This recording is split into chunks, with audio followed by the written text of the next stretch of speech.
This is Small Business Big World, our weekly podcast prepared by the team at Paper Trails. Owning and running a small business is hard. Each week, we'll dive into the challenges, headaches, trends, fun, and excitement of running a small business. After all, small businesses are the heartbeat of America, and our team is here to keep them beating.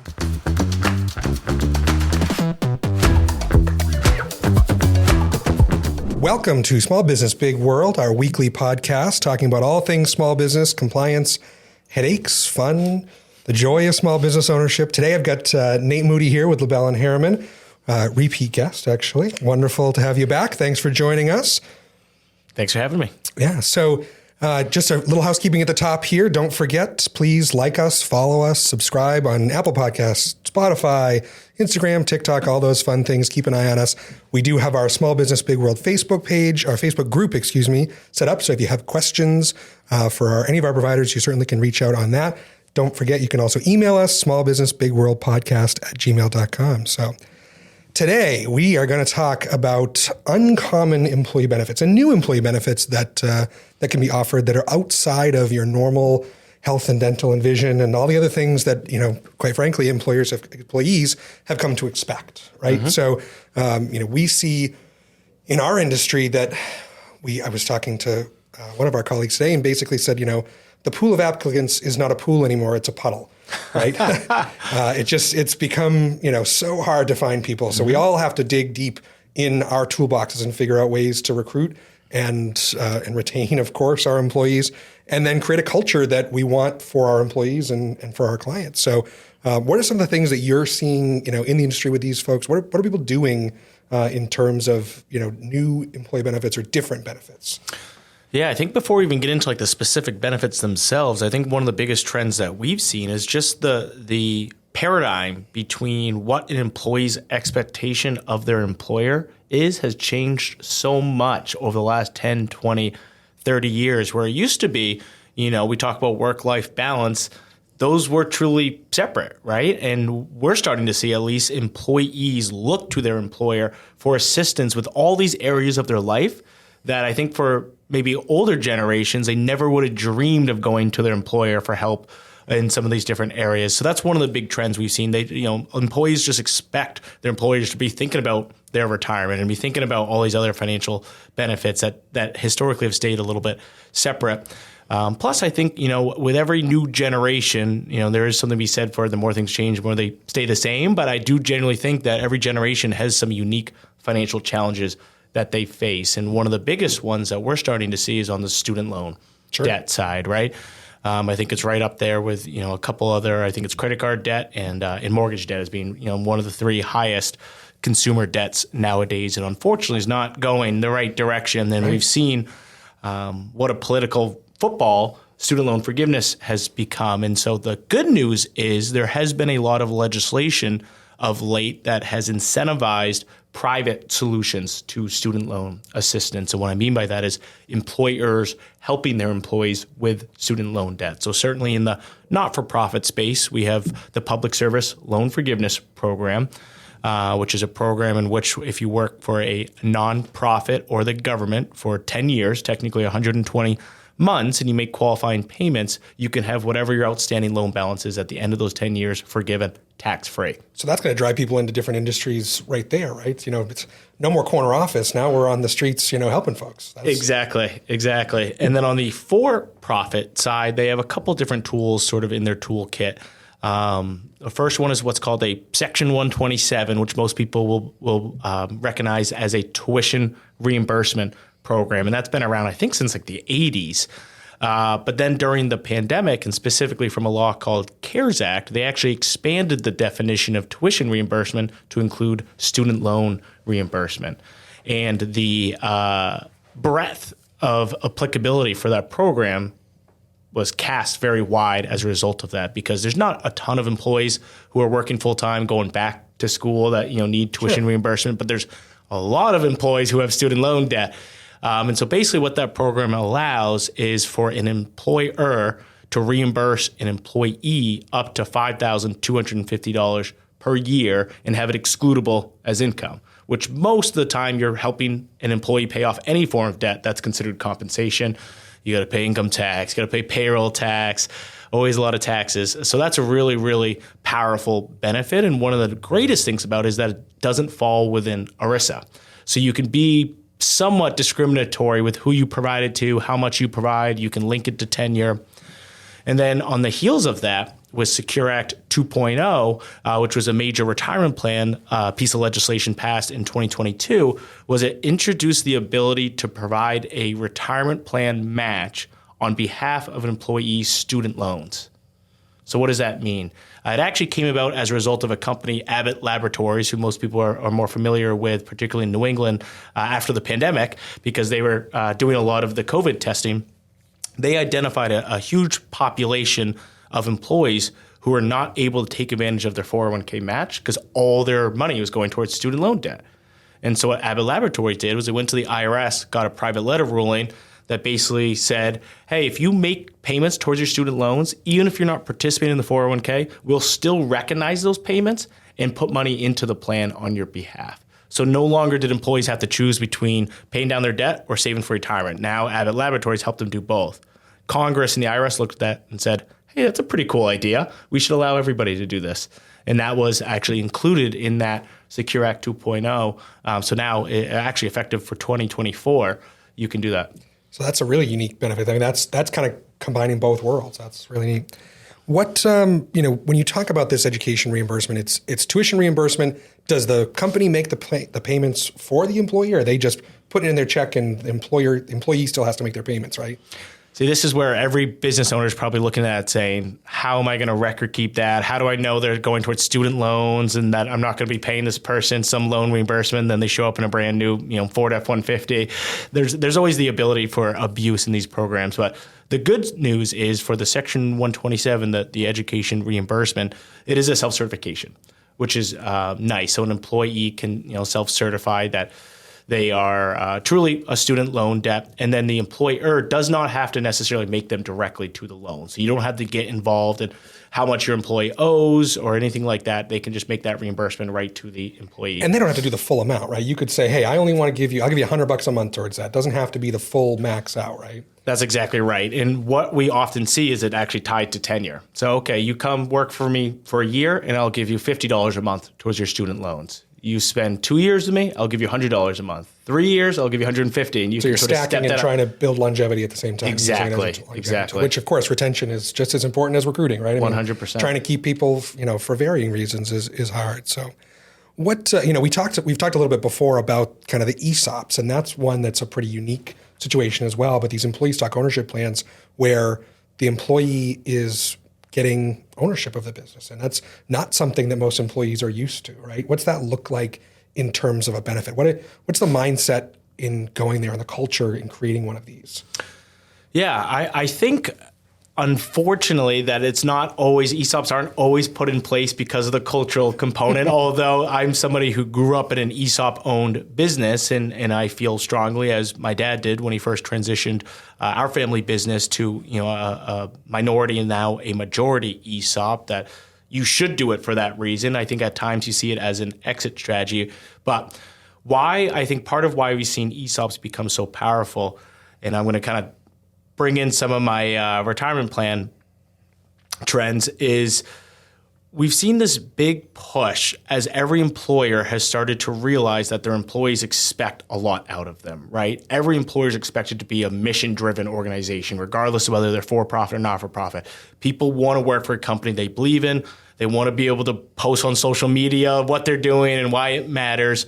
And so in response to that, unfortunately, often like what we've seen in the investment world around ESG and socially conscious investing, we're seeing every company what I'm sort of calling culture washing, which is saying, oh, we do, pizza parties and we do all these things that show that we care about our people. Which are not negative things. Not negative things, but one of the nice trends that's come out of that is an ESOP, which I think what better way to align the interests of a company with the interests of the employees than to actually give them literal interest in the company. And I know, just in talking with you, in a lot of the ESOPs, there's decision-making that's happening at the employee level. It's not just, the management's not doing everything. There are committees within the employee population that are really driving that value and leading the business forward, right? That's exactly right. And there's, ESOPs are a very complex element of qualified retirement plans, but I guess I'll touch upon a couple of the really key points. So an ESOP, employee stock ownership plan, is where a owner or owners of a business basically sell a portion or all of their business to their employees. And the way they do it is through a trust. Sort of like a 401k plan has a trust. The ESOP is a trust, and then it allows shares of that business to be granted to employees that work there based on their tenure and their compensation and whatnot. And there are some very significant tax benefits for ESOP-owned business, particularly if you're structured as an S corp. You're basically exempt. Picture that you're a for-profit company that doesn't have to pay taxes. That's pretty powerful. But where ESOPs are most powerful is not just on the tax side, but when you can get the cultural buy-in, which is as an employee, if you have an ownership mentality and as an organization, you're able to build an ownership culture, that's when you can start to get pretty special things. Because again, I think a lot of business owners look at their employees and might say, why don't they put in the extra hour? Why don't they come in on the weekends or whatever it is? Like, well, why would they, right? It's like maybe an extra, $100, $200 if they come in and spend it a couple extra hours. But when you actually have equity, now all of a sudden you just have much more vested interest in the success of that organization. Which is really great. What, we see varying benefits with our clients. I mean, we're seeing things, using the resources you have as your business, right? So if you're a dentist's office, hey, we give free cleanings to your family, those kind of things, which may not necessarily cost you that much as the dentist. Those are things that we see in some of those benefit worlds. But other things that, we've seen some of our smaller businesses do is, if you're a restaurant, it's discounts on meals. If you're a hotel, it's the ability to use the pool, right? In the summer or even in the winter, if it's an indoor pool, right? Or the gym or whatever it might be case. Some of those things go a long way for that as well. I know we've had a couple of clients who are doing trades, right? So they'll go out and ask all the restaurants in town, would you give me a $50 gift card if I give you a $50 gift card? And, use those for prizes and different things. So just to try to, or if you're a hotel, say, hey, listen, you have a top performing sales guy. Can I have 2 nights at your resort? You can have 2 nights at my resort. Different trades, things like that are really, really good as well. What are you seeing in terms of PTO and paid time off? And, that's been certainly a regulatory challenge lately across the country. But, in terms of, what are you seeing people using? How are they using that as an incentive for employees? Have you seen that? Yeah, I'm seeing more flexibility around PTO because I think PTO means different things to people nowadays, especially now that we've seen more and more companies do unlimited PTO, which I think is kind of a lie.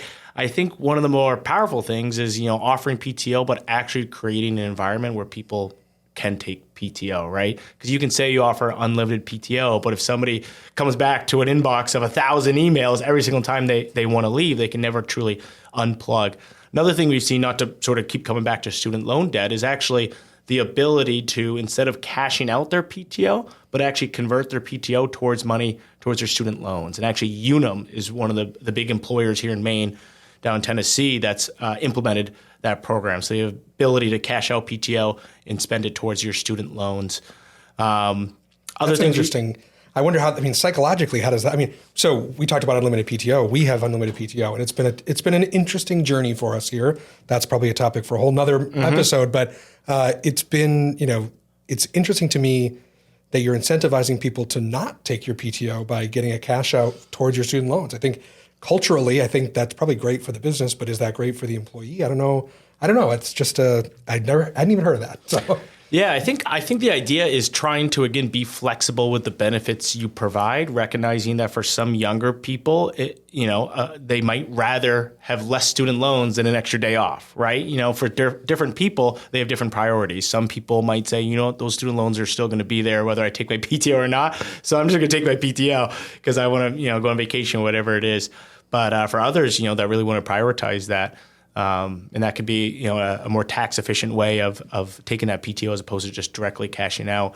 But I did want to come back to the point you had made about sort of the trades and whatnot, because I think that touches upon a couple important points and what we've seen sort of in terms of trends in the benefits industry is, first and foremost is to understand your people, understand what matters to them, right? Yeah. We've seen sort of a one-size-fits-all approach to benefits for the last 30 or 40 years, but not every employee is going to care about each benefit the same.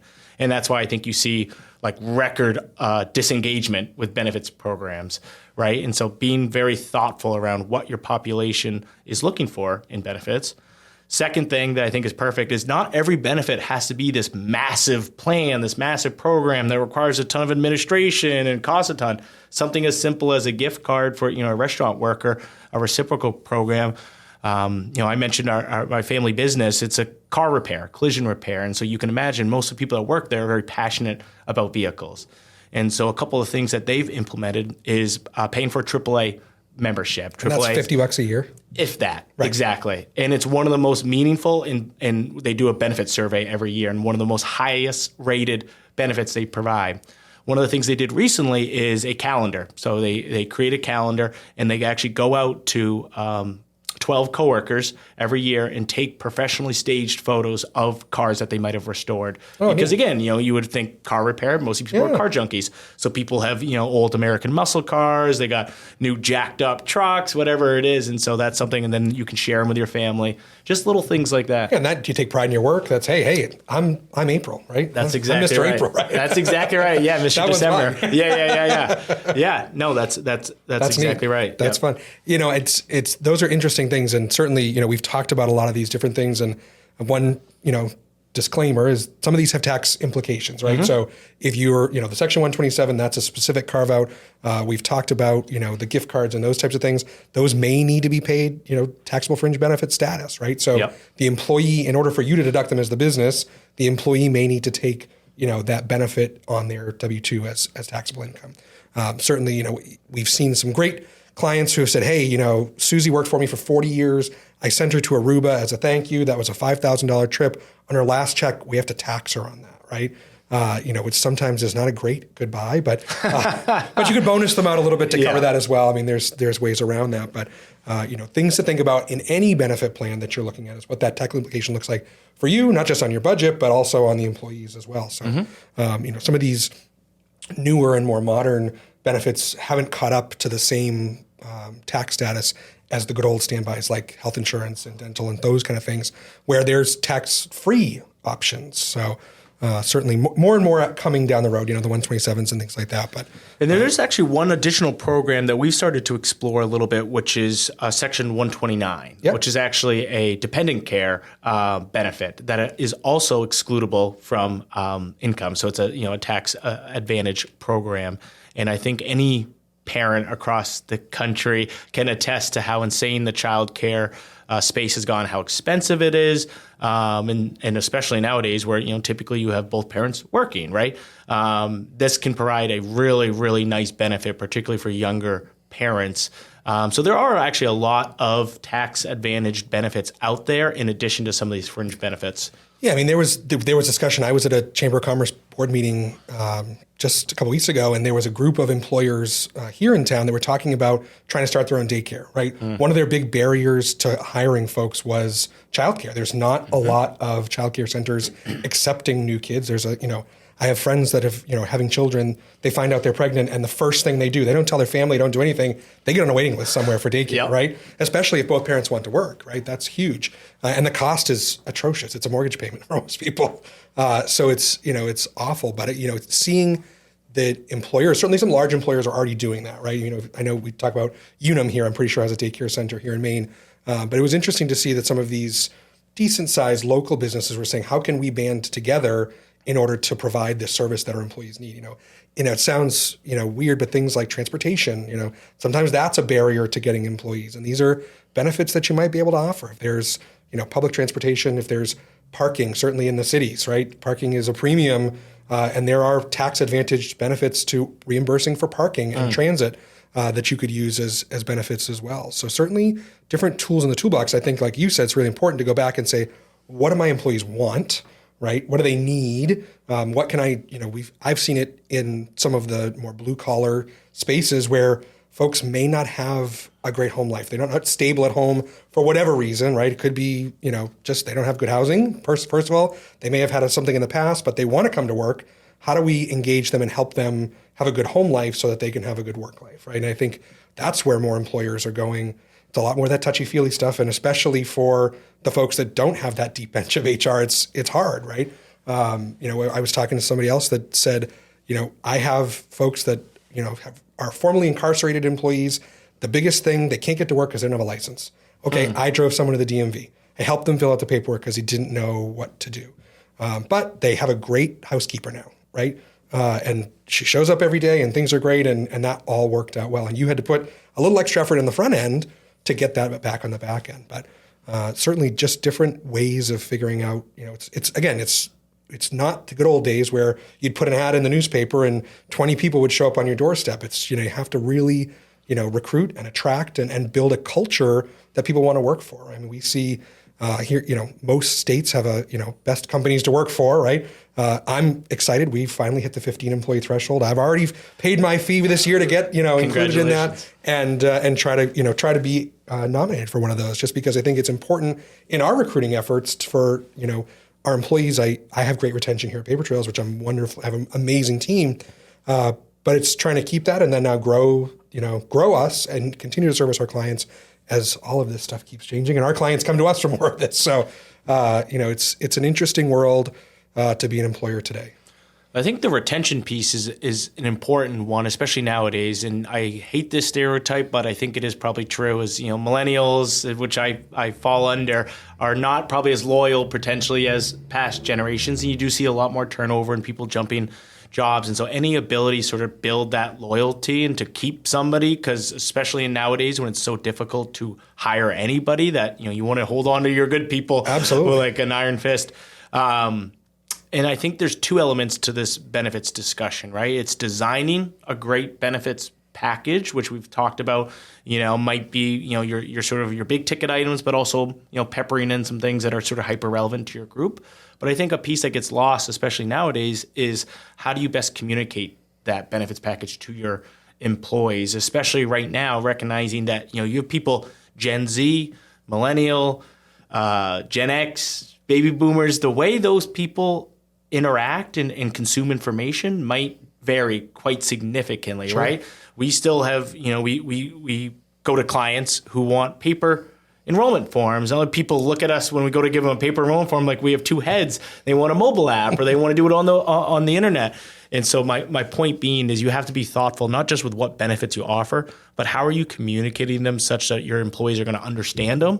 Because they'll never value your benefits if they don't understand them and if they don't use them, right? Every single health insurance broker and program talks about their EAP, right? We have this awesome EAP for mental health and for financial wellness and all these things. And you look at the participation, it's like 3%. Yeah, nobody does that. Nobody ever does. And so again, it's just being very intentional with how you communicate these benefits and be mindful that, different people want to take in information in a different way. And so you have to be very multi-channeled with how you're communicating that and getting that information out. Plus, it's, we have a saying in our office, it's you got to message everything 7 times, because, you'll have employees that'll swear you never told them about a benefit, even though you can pull up 6 emails. And so again, it's just constantly reinforcing the benefits you provide. And I guess the last piece is the amount of conversations we've had with plan sponsors around this topic. And we said, well, what do your surveys say? What do your employees say?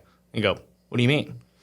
It's like, well, if you think about designing a benefits package that's relevant for your people, you might want to ask them what's most important to them. Absolutely. And I know it's kind of a crazy concept, but we so often assume we know what our employees want, and we forget to just ask them what they want. Awesome. So this is some really great information for folks that, are trying to figure out how to maintain, their employees really. I mean, like you said, we don't see folks who are staying with companies for 40 years anymore. It's very rare now. Certainly you've been with your company for a while. I've been here, I'm a business owner, so I'm a little more tied. You're a partner now. Congratulations, by the way. So certainly, building that staff longevity is really important, and attracting folks. I think that these are just a few ideas that we can finish up. So thank you very much for joining us today. I really, really appreciate it. You always have such good pearls of wisdom for us. And don't forget, please like, subscribe, share, all those fun things, comment. You can email us, smallbusinessbigworldpodcast@gmail.com. Follow us on all the socials. We'll be there. Otherwise, we'll see you right back here next week. Thanks for listening to this week's episode of Small Business, Big World. This podcast is a production of Paper Trails. We are a payroll and HR company based in Kennebunk, Maine, and we serve small and mid-sized businesses across New England and the country. If you found this podcast helpful, don't forget to follow us at Paper Trails Payroll across all social media platforms, and check us out at papertrails.com for more information. As a reminder, the views, opinions, and thoughts expressed by the hosts and guests alone. The material presented in this podcast is for general information purposes only and should not be considered legal or financial advice. By inviting this guest to our podcast, Paper Trails does not imply endorsement of or opposition to any specific individual, organization, product, or service.